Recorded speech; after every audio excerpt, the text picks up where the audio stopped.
কেলেঙ্কারি আছে সেগুলোর কথা তুলছি না, কারণ কোর্ট তো সব ক্লিন চিট দিয়ে দিয়েছে তাকে।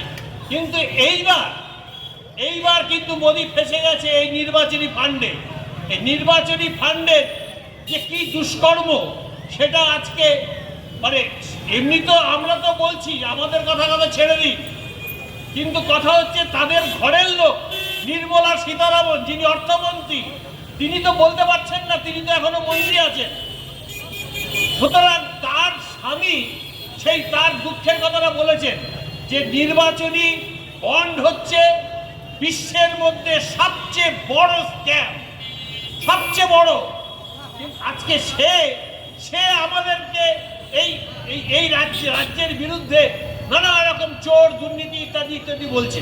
আচ্ছা বলুন তো দেখি, এই চোর দুর্নীতি আপনারা কবে থেকে শুনছেন? এই 21-এ যে নির্বাচনটা হলো তাতে যে গোহারা হারলো তারপর থেকে শুরু হয়ে গেল এই সমস্ত কথা। বালি চুরি, কয়লা পাচার, গরু চুরি, নানা রকম চুরির কথা এটা শুনতে লাগলাম আমরা। বালি চুরি, কয়লা পাচার এগুলো কি আজকে হচ্ছে? আপনাদের একটু স্মরণ করতে বলবো, আমাদের এর আগের যে জমানা ছিল সেই সিপিএম জমানা, অত্যন্ত সৎ মুখ্যমন্ত্রী বুদ্ধবাবু তিনি দুর্গাপুরে একটি মিটিং করতে গেছিলেন। সেই মিটিংয়ে উঠে দাঁড়িয়ে কালো সিং বলে একজন কয়লা মাফিয়া তার হাতে 10 লাখ টাকার চেক তুলে দিলেন। আমি বলছি বুদ্ধবাবুকে আমি দোষ দিচ্ছি না, কারণ বুদ্ধবাবুর পক্ষে দুর্গাপুরের কোল মাফিয়া তাকে টাকা দিচ্ছে সেটা তার পক্ষে জানা সম্ভব না। কিন্তু তার দলের যারা নেতা যারা কয়লা ওই কোল মাফিয়াকে, তো আমি আপনাদেরকে বলবো যে আপনাদের কাছে সবাই আবেদন করছে 42টা আসনে আপনারা পরাজিত করুন, কিন্তু 42টা আসনে পরাজিত করার ক্ষমতা আপনাদের নেই।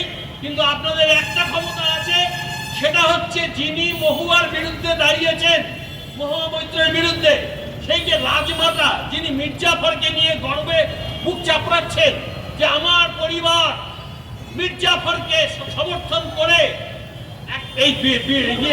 এই দেশটাকে পাকিস্তান হতে দেয়নি, ব্রিটিশের হাতে তুলে দিয়েছিল। এই জন্য যিনি গর্ব করেন, তার রাজনৈতিক জ্ঞানের কথা আমি ছেড়েই দিলাম, কিন্তু তাকে যে শিক্ষাটা দেওয়া দরকার সেটা আপনারা অন্তত দেবেন, তার জামানত জব্দ করে।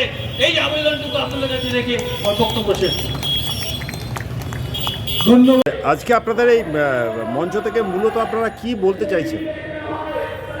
আমরা যেটা বলতে চাইছি সেটা হচ্ছে এখন দেশের সামনে সবচেয়ে বড় বিপদ হচ্ছে মোদি।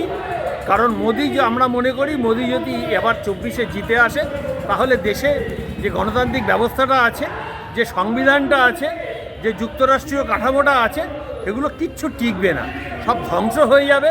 কারণ তিনি যে নতুন পার্লামেন্টে যে সেঙ্গল প্রতিষ্ঠা করেছেন তার ভেতর দিয়ে তার যে মনের ইচ্ছে, অর্থাৎ তিনি যে গণতন্ত্রে নয় রাজতন্ত্রে বিশ্বাস করেন, সেটা কিন্তু পরিষ্কার হয়ে গেছে। কারণ সেখানে গণতন্ত্রে যেটা ন্যূনতম যেটা একটা সৌজন্যের ব্যাপার থাকে বা রীতি থাকে, সেটা হচ্ছে যে এই ধরনের সংসদ নতুন ভবন বা এই ধরনের প্রতিষ্ঠানগুলো উদ্বোধনকালে করানো হয় রাষ্ট্রপতিকে দিয়ে, কিন্তু রাষ্ট্রপতিকে তিনি ডাকেননি। না ডেকে, সেটা জানি না তিনি আদিবাসী বলে না মহিলা বলে কি অপরাধে তিনি বঞ্চিত হলেন এই অধিকার থেকে, সেটা আমরা জানি না।